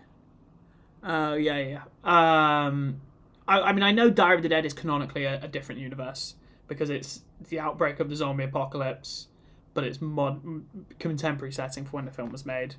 1990, I can't speak for if that is actually. I did a video all about George A. Romero, and I don't remember in my research coming across anything actually about the canonicity. Canon. Yeah. One Cut of the Dead. Dead Set TV show. Cooties. Cooties is great. Cooties is Elijah Wood. Rainn Wilson from The Office plays Dwight Schrute. As a fun film, I think the ending's a bit meh for that. Yeah. Return of the Living Dead. Yeah, nice punk zombies. Chucky series is good though. I've actually not seen the Chucky series. I've seen a good amount of the Child's Play. I've not actually checked out the series, but I do hear it's good. One Cut of the Dead is good. Train to Busan, I mean, not an unknown film, but that's a really good zombie film. Anyways, back to birds. Yeah, even if all the birds were attacking me, I don't know if I'd have the heart to actually try and hurt them. But I think just go in a room without windows. I don't care. Not smash through the windows? That's why I'm saying go in a room without windows. Oh, yeah. If you just go in a room without windows, I think they'd still find a way. Look, I don't care how many birds there are. They're not getting through a fucking door. I mean that's an escape easily. It's birds. It's just birds. I'm just saying, like, the caveat for me is that even if they were attacking me, I don't think... Because, like, this is what people say, like, when it's, like, a bear attack or, like, you get attacked by a lion. It's like... I've seen, like, a joke about, like, if I was ever, being attacked by a shark, like, in the moment I would be screaming, like, don't kill the shark, I'm in its environment, it's not doing this. This is statistically very unlikely to happen. Don't do anything to the shark. It's not the shark's fault. I remember you always found it really funny. I have this thing which, like, I'm 99% sure I could win a fight against a moose. Yeah. Which everyone tells. And then what we were talking... This was the thing. I thought... What was it? It was a something moose. There was an animal which I thought was, like, a big moose. It has moose in the name. And you found it very funny that I assumed this was like a big creature. Are you not talking about a mongoose? Mongoose, yes. Yeah, he thought a mongoose was like a moose of some sort, and it's a small little ferret.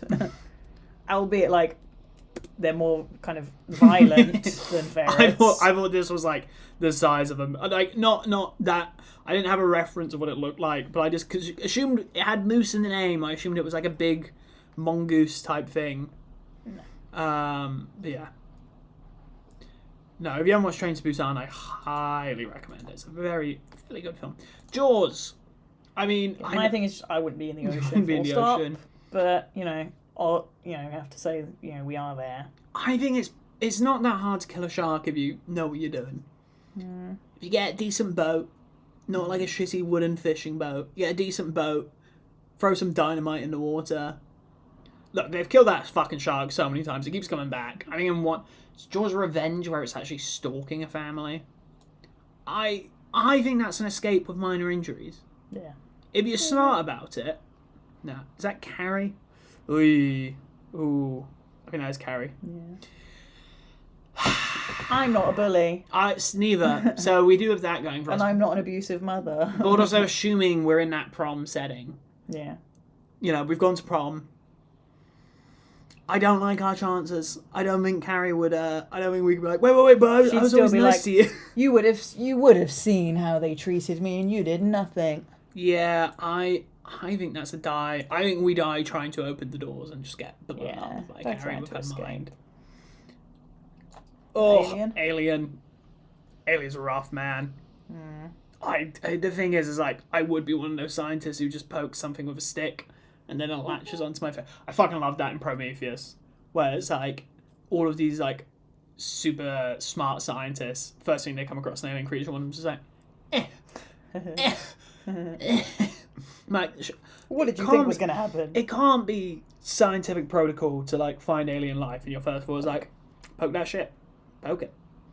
Alien's rough. It's got acid blood, haunts, stalks. It's very smart. It's intelligent. I'm not Sigourney Weaver. I don't think I could. I don't think I could do it. The thing I can't understand that. Well, we'll get onto the thing in a second. I read the book to Jaws, The Revenge and All the Sharks from Part 2 are offspring. So they have motivation. Motivation. They're like, these fuckers killed my parents. It's a shark family. Nah, I'm fucking up. But this is, I guess, yeah. Then if it is the whole franchise, that's a lot of sharks. Yeah, like, are they all there at once? Do they just all spawn in at once? That might bring it down. I think that's 50-50. If it's all of those sharks, oh, buddy. I could take on one shark, maybe two at a push. Yeah. I don't think I could take on that many. I don't, yeah. You're not escaping his anymore. No. I don't like our chance here. I don't know if it's instant death, but I think it is die trying to escape. Yeah. Like I think we would try doing something. I wouldn't, I'd like to think I wouldn't just poke a random alien being with a stick, but it really is a 50-50 chance if I do. Yeah. I could see myself doing it. Pardon me. Jeepers Creepers. I watched like part of Jeepers Creepers when I was really, really young. And I don't know why. I don't like, my family weren't big horror people. I'm afraid of water, I couldn't survive. Yeah, I've almost drowned twice in my life. I'm not a good swimmer or... But like, I don't know which Jeepers Creepers it was, but I remember like watching like 5-10 minutes of something on the TV once. I don't know why. I was unsupervised and why Jeepers Creepers, one of them was on the TV, but I remember like a school bus and like he was like flying. I don't know what the deal with the character is, but he was like picking teenagers out of a school bus. And for some reason I caught like 5-10 minutes of that at one point as a child, and it terrified me. So I'll put it in instant death. Jeepers Creepers, instant death. Reanimator. Nice little scientist, bring people back from the dead. It's another good zombie film. It's in if you're looking for it kind of, yeah, brings people back from the dead.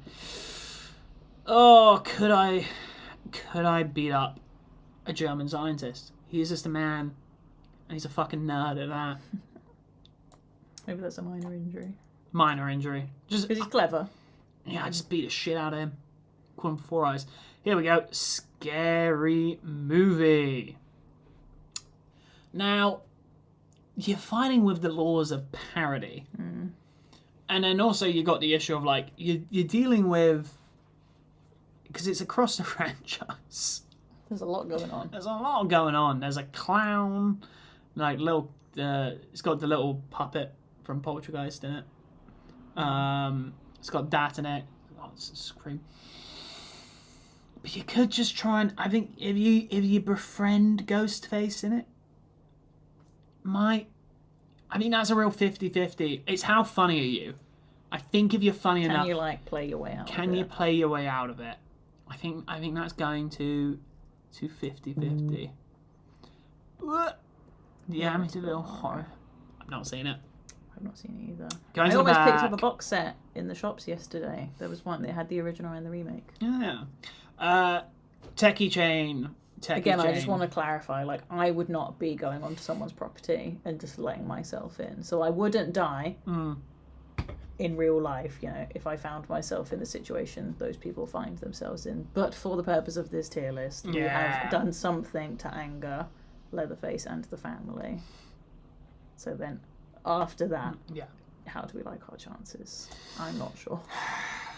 Because again, like, he's a bit of a lummox. He's a bit of a lummox, but then there's also the entire family. So you're dealing with, at a minimum, like three or four people. 3 or 4. You got the grandpa who's kind of mummified to a degree. And then like the remake, you've got like the whole town in. You got on the it as whole well. you got the whole fucking extended family in the remake. I think that's a die trying to escape, to be brutally honest. Yeah, if it was just Bubba we were dealing with. But like, you've got the whole family to contend with. You got the whole family. Everyone's working against you. Tremors. I tried pitching Tremors to. I used to have a thing. I used to have kind of like a horror film club thing where I'd have people around. I tried pitching Tremors so many times. Never watched it because I could never convince enough people to see it. I'm gonna say Kevin Bacon's in Tremors. I think so. But yeah, very good list. Right. The Thing. Don't like my chances. How quickly would we stop trusting each other? Don't like that laugh. Don't like that laugh. The Thing's hard. I mean, you're already on an Is Antarctic it just base. us two? God, if it's just us Or two, are we there with like McCready and Charles and the rest of them? Are we part of the crew, or is it just us? I think for the sake of the Thing working, it has to be we're with either among them all, or like it's our extended friendship group. And if it's our D&D group, it's especially bad. Tremors is on the watch list, Generic Human. Don't you worry, but we will be getting around to it. Maybe we'll do a video on it in the future. I mean, like, The Thing is fantastic. Like, just as a film. I mean, as a film, it's great. One of the best of all time. Got a pretty But, alright like, video I don't game. like my chances of... Because even, like, by the end of the film, like, no one's won. No one's won. At best, I think it is a die trying, just because at best... Because, like, let's be honest, McCready and... Is it Charles? Charles are probably a lot more equipped than we are. I don't know how to use a flamethrower. I think we would have been one of the first few to go. We would have been tied to the bench. I would have been with the dog, so I would have just got immediately, to be fair. Yeah, even if you survive, you're going to die in the cold. Yeah, exactly. Yeah. So it's not instant, but... We're not the first ones to go, but we're I might be, because I would have probably been hanging out with the dogs. I'd have been, like, out taking the dogs for a walk. Yeah. And, like, be like, night, guys. And one, you know, the one that is the Thing would have got me. I would have been the first body you all found. Alright, what have we got left here? We've got Candyman. And then the rest are all the ones we haven't seen. Yeah. I haven't seen Candyman. I mean... Love Tony Todd, though. Don't say his name. Right, I guess. Yeah, but this is the thing. We would have said his name. It's the fucking bee. There's bees. You like bees. I love bees. You love bees. Bees love me. Bees love you. I think bees... I genuinely think... And you're think... a certified beekeeper. No, I'm not. You got trained to be a beekeeper. No, I didn't. I went on a taster session. No, I think bees genuinely can sense that I love bees. Because I found so many, like, dying bees. Scabies. Yeah, like, they would all come at me and I'd be like, I'm one of you. Plus you have the key ring. You have a key ring with sugar I have a water. key ring that's always on my person if I'm not at home. And it has a sugar water solution in. Because, like, I come across dying bees because pesticides and global warming. It's very, very suspicious. You always find that. But I was known this is a misery situation with bees. I was known at, like, one of my previous jobs as a teacher at the school. I was known as the bee teacher. You also have a lot of bee-themed clothing. Yeah. Even the bees would know that I respect them deeply, and I don't think they would come for me. And does Candyman would respect you because you respect the bees. I mean, love I'm the dying, bees. but, you know, you're fine. I think I'd be fine because he would sense how much I love the bees and care about saving the bees. Right, well, I mean, that's our list. We can't rate the ones we haven't seen, sadly, but we'll get on to these. Don't take away our horror card just yet. But yeah, that's sort of good. Right, remember, no one saw OBS. You didn't see it. Right. And yeah, that's sort of all we have at the moment for horror news, horror watchings. We've got a new video coming out this Saturday, as we do every Saturday. I think it's going to be another sort of reviewy type video because we're making an effort to switch it up because the Let's Talk About It videos are fun to do, but so fucking research heavy. Same with the book ones. Yeah, because I have to read a whole book and then either watch a whole series of something or a film. I think you've learnt your cost to avoid series at this point because it's a lot of work. Yeah, but I'm reading Doctor Sleep at the moment. Yeah, I'm probably about 100 or so pages into it. I'm enjoying it so far. We got that. I almost picked the DVD up the other day. We saw it in a shop. And I thought, I don't need the DVD. Like, it is online. I can watch it. But it's on Prime or something. We're looking at a Nick Frost horror film, not Shaun of the Dead. So I'll be doing a video on that. So we're probably going to watch that either tonight or tomorrow and then start on the script. It'll be an interesting week ahead. But yeah, we've got that going. We're looking at doing a Friday the 13th. Let's talk about it. Not Friday the 13th. I've done that. Nightmare on Elm Street. But we've got because I kind of need to finish off the sort of Mount Rushmore of horror. That's what someone asked for last time as well. Yeah, someone asked for it last time. Elm Street, Return of the Living Dead, It, book versus film. I will get to one day, and then more of the newer ones like Final Destination, Saw. Yeah, Return of the Living Dead is one I need to do. I'm kind of bummed at my past self because we had a whole video on George A. Romero and his entire career, and in that I kind of cover all of the Dead franchise. To be fair, not in massive detail, so I could always go back to it. I don't know if I'd be able to do Dawn of the Dead because a large amount of that video is just covering the behind the scenes of how they made that. Mm-hmm. But yeah, I do fucking love zombies. I might just do a zombie month at one point where I cover a shit ton of zombie films. But yeah, we've got a good couple videos in the sort of idea. We're also, and it's early, we're starting to also think about October because we're going to try, emphasis on the try, to do 2 videos a week in October. We'll see if we can manage that and if it's possible. But that's the current sort of game plan. And then what else? What else is new of us? We'll be seeing The Passenger this week. Oh yeah, I believe that comes out on Friday here in the UK. So we're going to try and see The Passenger because it looks quite cool from the trailers. And then following week, Backrooms comes out. Yeah, we're going to have to try and work out how to see that because we're at a wedding that weekend. Yeah, I want to try and do a video on the Backrooms, try and get that SEO for YouTube. Might do a thing of how it was made. I just don't know how much of the information is publicly available. It's kind of issue with the Let's Talk About It videos, which is a decent amount of work has to go in beforehand just to see if there's enough information to possibly make a video out of.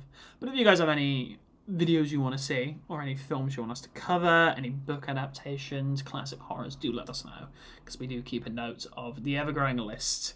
I think your list is growing a lot more than mine is. Got a lot of books to read. About 20,000 Stephen King books for Emily to get through, and as well as some non-King ones. And non-King people are, asking for like Rosemary's Baby. Or The Exorcist, American Psycho, which I think will be an interesting one. Because I'm doing Doctor Sleep now, which will probably be out in like 2 or 3 weeks. Yeah. Depending on when I get the book finished and watched the film. And then I've got like a pile of Stephen King books to read as well. I've got The Mist, I've got Carrie, I've got Cujo. I'll be very interested in The Mist. I fucking love the Mist film. Frank Darabont, just really solid. I don't know much about the story, but I do know how it ends. So I know that it's like a rough ending. Yeah.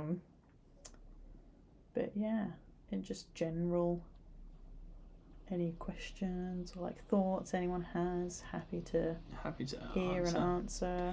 But no, I think we're the channel's doing alright at the moment. We've sort of got now, thanks to the Misery video, a new baseline where we have you lovely folks watching the videos. So we're hopefully going to try and push that forward a bit more. And then you've got some work with the TikToks and social media because that's kind of been it's kind of abandoned. It's been a while since we've uploaded anything new on that, so that's something we've got to jump back on. But it means it's good. It means you have a backlog of content to go through. Mm-hmm. So we'll have to look at all of those and sort of pick and pluck and try and find out what will work and what doesn't work for that whole process. But yeah, it'll be interesting. I think the main thing at the channel at the moment is just trying to find our own personal balance with the videos. I think it's quite good. We've got the fact versus fiction, which we both do,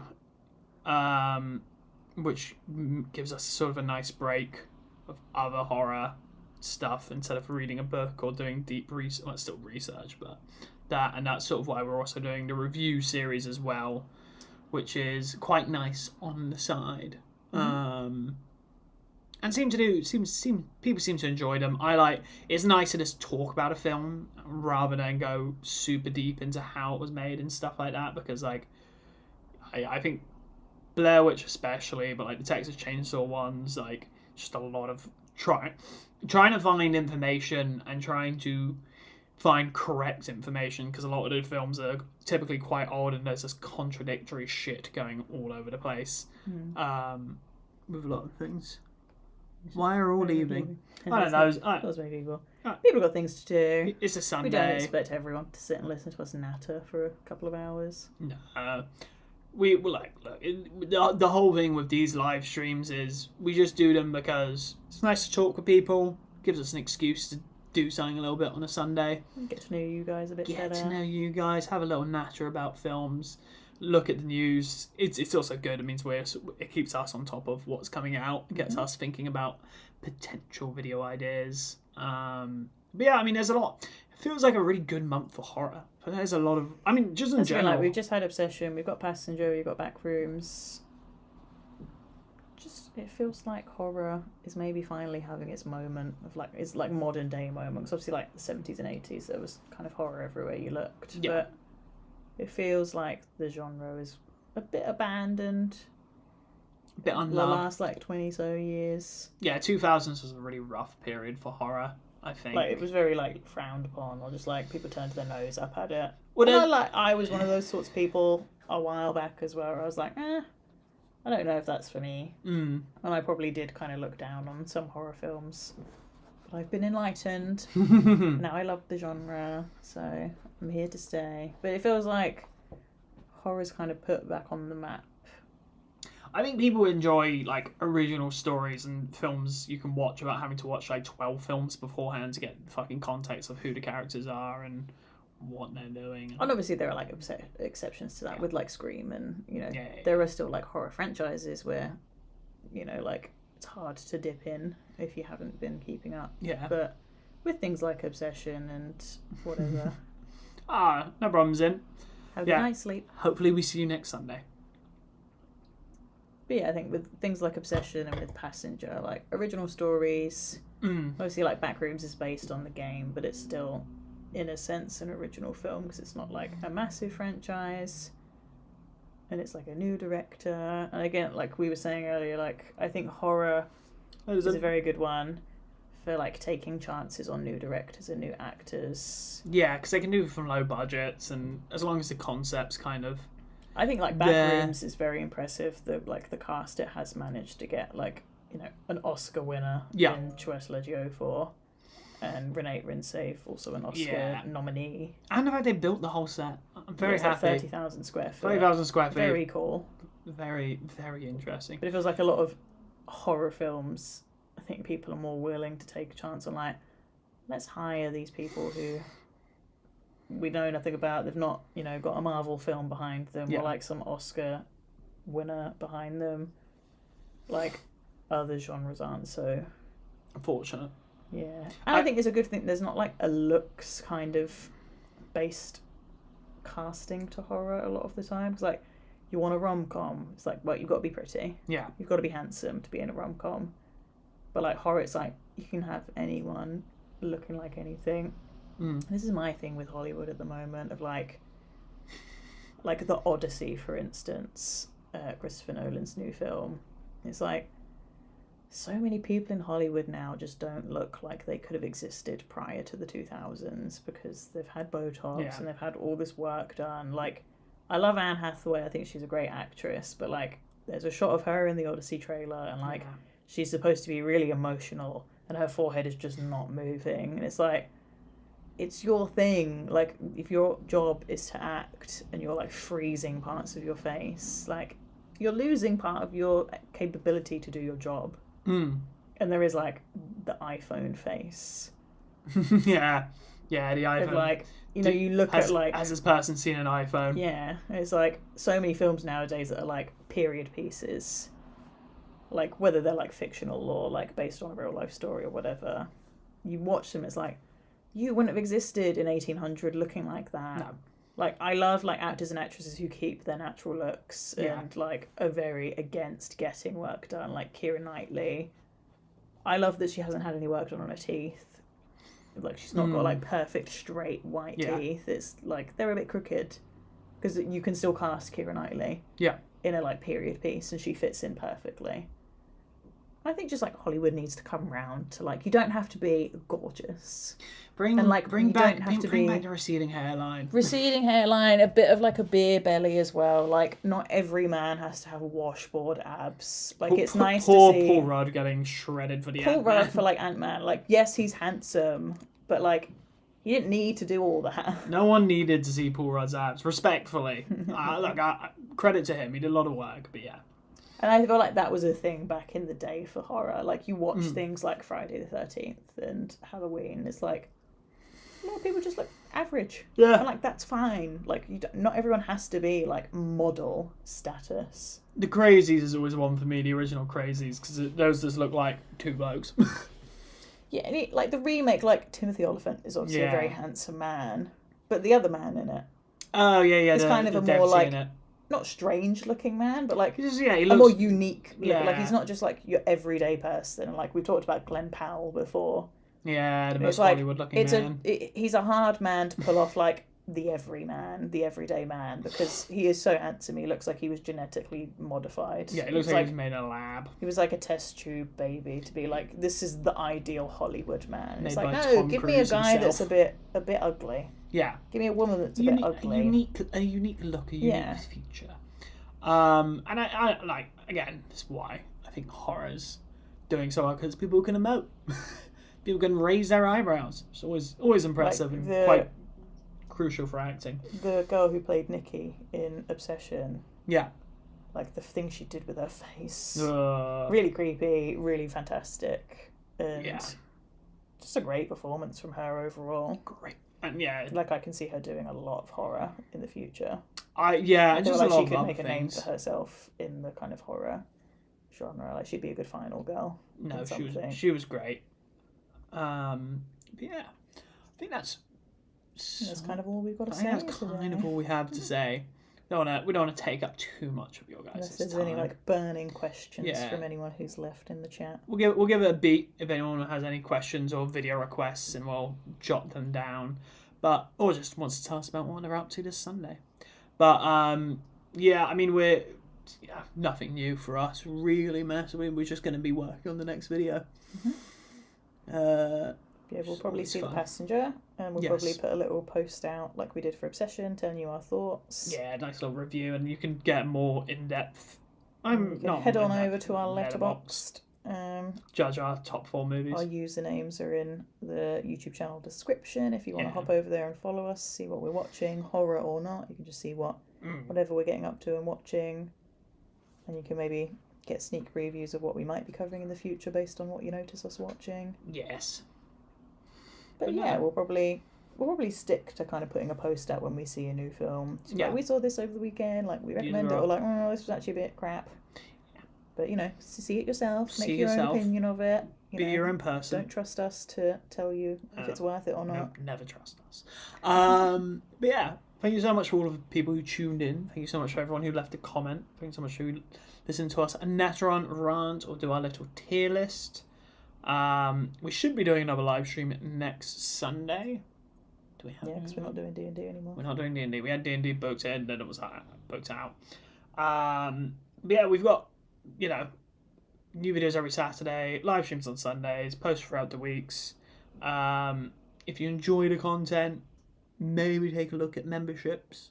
If you want to support us further, but we're never gonna lose anything behind a paywall. So, and yeah, just hey, thanks for watching, thanks for commenting, thanks for being here. We really do appreciate every single one of yous. And we love seeing the familiar names and faces yeah. every week. It's great. But yeah, with that, we're probably going to end here.